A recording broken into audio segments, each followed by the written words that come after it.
Hello friends, welcome back to my channel Jain Recipes by ખ્યાતિ Mehta. Friends, dabeli તો આપણે બધાને ભાવતી જ હોય છે, પણ હેલ્થ માટે કરીને આપણે બ્રેડ અને પાવ અવોઇડ કરતા હોઈએ છીએ, અથવા તો ચોમાસું હોય તો આપણે તેનો ત્યાગ કરતા હોઈએ છીએ. છતાં પણ જો આપણને દાબેલીનો ટેસ્ટ માણવો હોય તો શું કરવું? તો આજે આપણે એક એવી રેસીપી બનાવીએ જેમાં નથી બ્રેડ કે નથી પાવ, તો છતાં પણ આપણે દાબેલીનો ટેસ્ટ એન્જોય કરી શકશું. રેસીપીનું નામ છે ઈદડા દાબેલી. તો ચલો ફ્રેન્ડ્સ, આપણે ચોમાસું સ્પેશિયલ ઈદડા દાબેલી બનાવવાનું સ્ટાર્ટ કરીએ હવે. જો તમને મારી આજની બતાવેલી રેસીપી ગમે તો મારી ચેનલને સબસ્ક્રાઈબ જરૂરથી કરજો અને સાથે સાથે બેલ આઇકન પર પણ ક્લિક કરજો. ફ્રેન્ડ્સ, ઈદડા દાબેલી બનાવવા માટે આપણે સૌથી પહેલાં ઈદડા રેડી કરશું. જેની માટે 1.5 કપ જેટલા ચોખા, 1 ચમચી મેથી દાણા અને અડધો કપ અડદની દાળ લીધી છે. તેને મેં 4 થી 5 કલાક માટે પાણીમાં પલાળીને રાખ્યા છે. 4 થી 5 કલાક થઈ ગયા છે. તમે જોઈ શકો છો અડદની દાળ અને ચોખા પલળી ગયા છે. હવે પાણી નિતારીને અડદની દાળને મિક્સર પોટમાં લઈ લઈશું ને તેને પીસી લઈશું. આવી સ્મૂથ રેડી કરવાની છે. જરૂરિયાત પ્રમાણે પાણી પીસતા વખતે એડ કરશું, બહુ ઢીલી નથી કરવાની. હવે પીસેલી અડદની દાળને એક બોલમાં લઈ લઈશું. આવી જ રીતે પાણી નિતારીને ચોખાને મિક્સર પોટમાં લઈ લઈશું ને ગરમ કરેલું દહીં એડ કરશું, જેથી કરીને દ્વિદળ ના થાય. મિક્સરમાં તેને પીસી લઈશું ને જરૂરિયાત પ્રમાણે પીસતા વખતે પાણી એડ કરશું. ત્યારબાદ તેને પીસેલી અડદની દાળ સાથે મિક્સ કરી લઈશું. તમે બેટરની કન્સિસ્ટન્સી જોઈ શકો છો, આવી કન્સિસ્ટન્સી રાખવાની છે. હવે બેટરને ઢાંકીને એક ગરમ જગ્યાએ ફર્મેન્ટેશન માટે 4 થી 5 કલાક રહેવા દેશું. એક વાત કહેવાની રહી ગઈ હતી, ચોખામાં મેથીના દાણા એડ કરવાથી ફર્મેન્ટેશન સારું આવશે, માટે તે ખાસ એડ કરવા. 5 કલાક થઈ ગયા છે. હવે બેટરમાંથી ઈદડા રેડી કરી લઈએ. તેની માટે બેટરને એકવાર મિક્સ કરી લઈએ. સ્વાદ પ્રમાણે મીઠું એડ કરી દઈએ ને બેટર થોડુંક થીક લાગે છે, માટે થોડુંક પાણી એડ કરી દઈએ. તમે કન્સિસ્ટન્સી જોઈ શકો છો, બહુ થીક નથી રાખવાની, નહીંતર ઈદડા સોફ્ટ નહીં થાય. ત્યારબાદ તેલ એડ કરશું.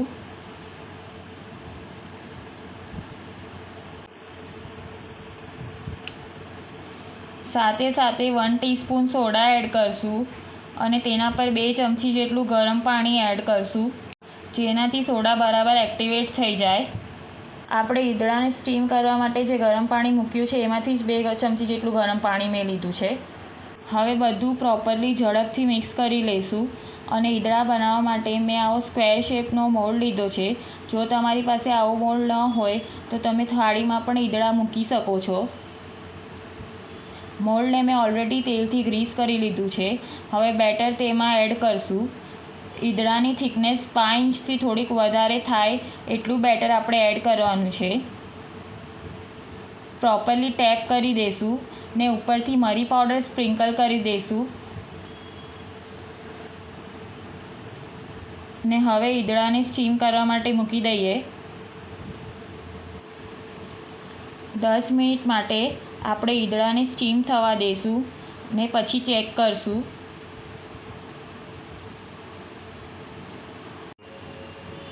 10 મિનિટ થઈ ગઈ છે.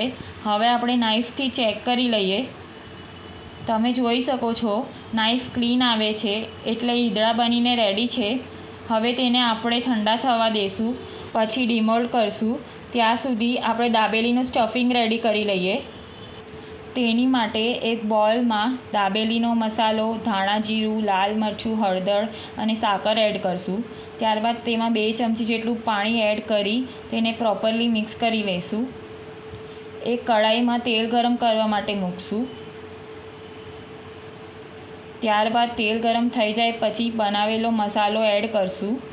મસાલામાં પાણી એટલે નાખવાનું છે જેથી કરીને ડાયરેક્ટ તેલમાં એડ કરવાથી તે બળી ન જાય.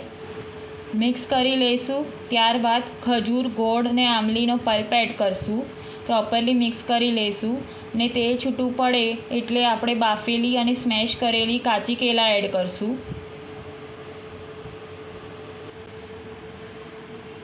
તેને પ્રોપરલી મિક્સ કરી લઈશું. ને સ્ટફિંગ એકદમ સ્મૂથ કરી લઈશું ને સ્વાદ પ્રમાણે થોડુંક મીઠું એડ કરશું.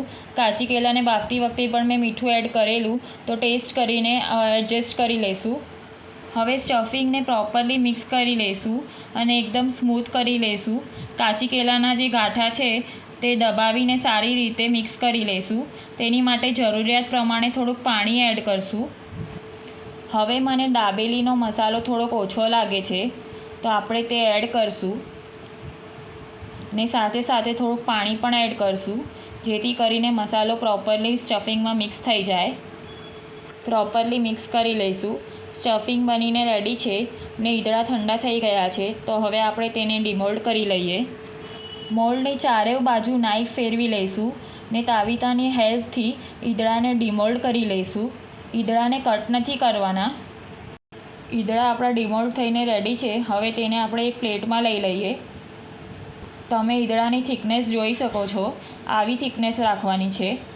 ઈદળા મૂકતી વખતે આનાથી થોડુંક ઓછું થિકનેસવાળું લેયર પાથરવાનું, જેથી કરીને ઈદળા ફૂલે ત્યારે તેની થિકનેસ જેવી મેં હમણાં બતાડી તેવી થઈ જાય. હવે આવી જ રીતે ઈદળાના મોલ્ડમાં બીજું બેટર ફિલ કરીને તેને પણ સ્ટીમ કરવા માટે મૂકી દઈશું. ત્યાં સુધી આપણે ઈદળા માટેની એક સ્પેશિયલ ચટણી રેડી કરી લઈએ, જેની માટે મેં આખા 4-5 કાશ્મીરી મરચાં અને આખા 4-5 તીખા મરચાં અડધો કલાક માટે ગરમ પાણીમાં પલાળ્યા હતા. તેને મિક્સર પોટમાં લઈ લઈશું. તેમાં સ્વાદ પ્રમાણે મીઠું, જીરું, હિંગ, ચાટ મસાલો અને સંચર પાવડર એડ કરશું. તેની ફાઇન પેસ્ટ રેડી કરી લઈશું.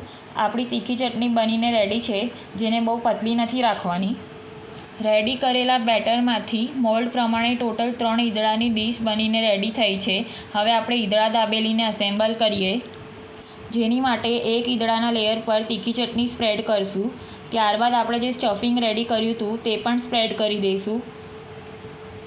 ફ્રેન્ડ્સ, જો તમને મારી આજની બતાવેલી રેસીપી ગમે તો મારી ચેનલને લાઇક, શેર અને સબસ્ક્રાઈબ જરૂરથી કરજો અને સાથે સાથે બેલ આઇકન પર પણ ક્લિક કરજો. સ્ટફિંગ આપણું પ્રોપરલી સ્પ્રેડ થઈ ગયું છે. હવે તેના પર ગ્રેટ કરેલું ફ્રેશ કોકોનટ સ્પ્રેડ કરશું.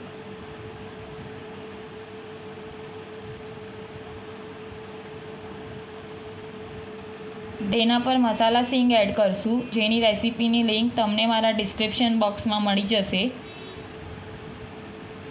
તેના પર થોડાક દાડમ પણ એડ કરી દઈશું.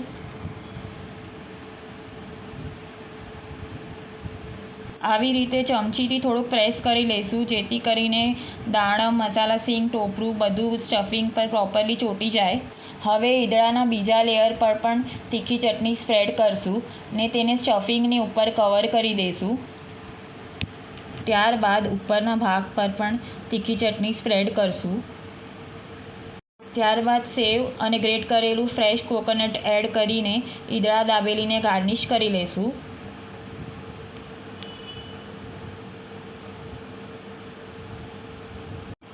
હવે ઈદળા દાબેલીને 4 ઇક્વલ પાર્ટમાં કટ કરી લઈશું.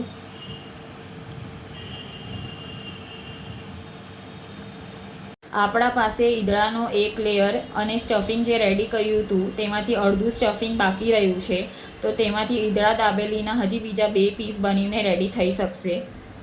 હવે થોડાક દાડમના દાણા સ્પ્રિંકલ કરી લઈશું. તમે જોઈ શકો છો ઈદળા દાબેલી કેટલી ટેમ્પટિંગ લાગે છે અને બહુ જ ડેલિશિયસ બની છે. જોઈને જ ખાવાનું મન થઈ જાય છે. તો ચલો ફ્રેન્ડ્સ, તમે પણ આ રેસીપી ટ્રાય કરો અને મને કમેન્ટ કરીને કહો તમને કેવી લાગી. તો આપણી ચોમાસા સ્પેશિયલ ઈદળા દાબેલી બનીને રેડી છે. Thank you so much for watching my video.